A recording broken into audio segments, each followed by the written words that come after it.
It's only now that I thought to write this down in case something happened. My name is Bertie Williams, Bert for short, and I am a Sodor steam engine driver. Me and my co-worker Barry Morris are the driver and fireman of James Red Engine. Some suspicious people have been reported to be seen trespassing on the island, and have seemed to be inspecting and destroying various sets of buffers. The Railway Board has announced the staff must be very careful and to report anything strange to the head of the railway, Sir Topham Hatt. James is doing fine and is resting in the shed. He'll need the energy since our next train is due in 30 minutes. If anything else strange happens, I'll make sure to write about it in my journal.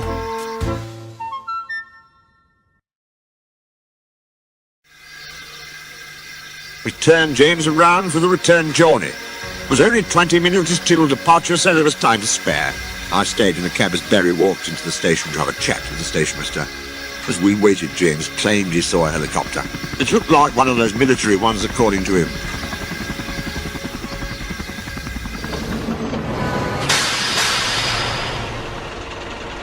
The black diesel engine we didn't recognize pulled in and just stood there in silence and stared at us. He then looked back and it seemed he was whispering something to someone. That's when everything went haywire. Barry came back to James, and just as he hopped into the cab, two men pulled out guns and started shooting into the air. The station was filled with screams as they threatened to kill anyone who didn't cooperate. I released the brake, and we sped out of the station, passing by the diesel as we almost got hit by a couple of bullets.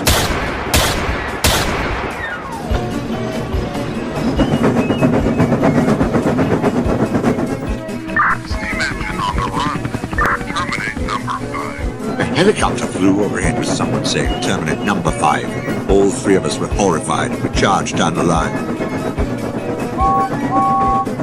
We got off the branch line and headed onto the main line, hoping nothing was in our way. We saw Gordon up ahead pulling the express as usual. None of us said anything as we rushed by, as our goal was to get away from the helicopter.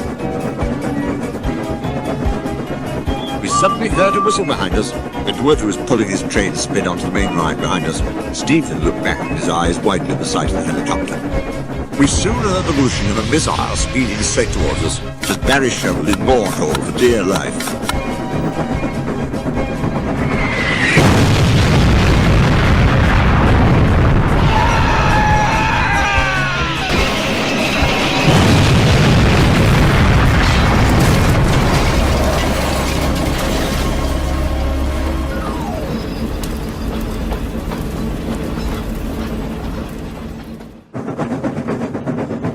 Thankfully, the points were set to Henry's Forest, and I slammed on the brakes, and James came to a stop. I grabbed my face cloth and wiped my head. Barry took a look at the gauges and saw that James was out of coal and low on water, so thank God that we stopped. Barry and I quickly turned off steam so James wouldn't explode. After a few moments, a helicopter, possibly the same one that had chased us, hovered by. How they didn't notice a bright red engine surrounded by green is beyond me. Luckily, we weren't spotted.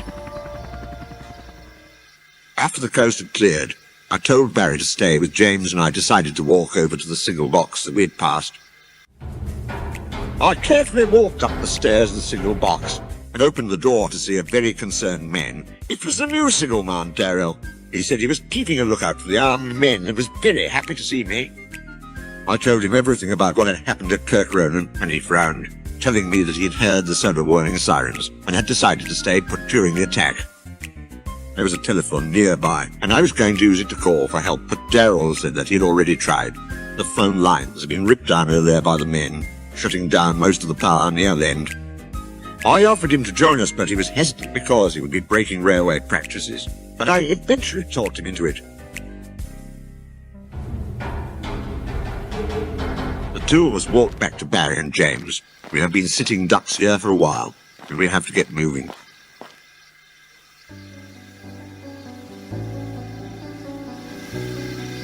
We stayed here for almost an hour, while we waited for James to cool down.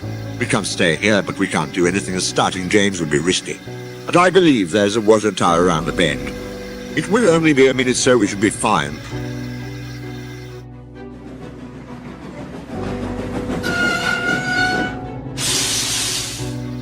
As we pulled up, James slowly filled up with water. We decided to go down to Crosby. It isn't too far, so everything should be okay. Barry made sure that the points were set to the main line, just in case.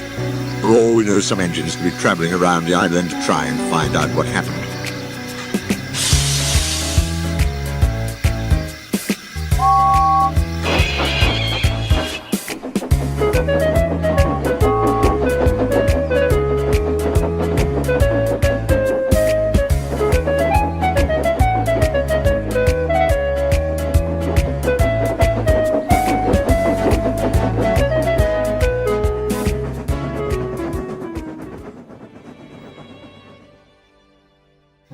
I'm glad to say that we made it to Crosby safely, and Darrell and Barry shoveled some of the last remaining coal into James's tender, being just enough to get us to the call depot. I ran into the station to see if there was anybody hiding, if there was any food, or if the station master's office had a working television. Thankfully, when I entered the office, the station master's television was still working. Without a second thought, I turned on the TV, and I listened to a live Sodor news broadcast. These people are known as the S.C.P. Foundation. It is currently unknown what they want, or how many have been affected by this. The reporters said that for the time being, avoid them. The Sodor Sea Urchin Rescue are looking for them, and will do what they can. It wasn't long until the report began to cut to static. I could saw and I heard screaming with the sounds of gunshots. I think it's safe to say that they are probably dead. Afterwards, I walked back to the gang and told them what I had seen. Our next move is the call depot. We will keep a close eye out on the way there.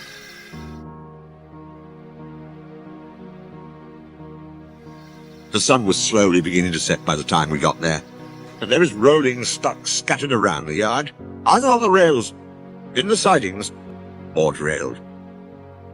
Some of the trucks had seemed to have been jammed into the turntable well, and some of them had bruises and several cuts on their faces. They didn't seem so troublesome now. None of them said a word, but only stared at us, looking petrified as they must have witnessed something truly awful. We wasted no time, and threw James under the hopper, filling up the rest of his tender with coal. Afterwards, Barry, Darrell, and I went to look for anyone who had survived, when we heard a voice. If you're looking for the armed men, then I'm sorry to say that they already stopped by and took some of our brothers with them. We all soon heard the sounds of a steam engine, getting closer and closer, as a whistle blew behind us. A whistle that all of us recognized. Our faces lit up with excitement as Percy emerged from the shadows. He was shocked to see us, but quickly smiled. Sam and Greg hopped out of his camp and greeted us warmly.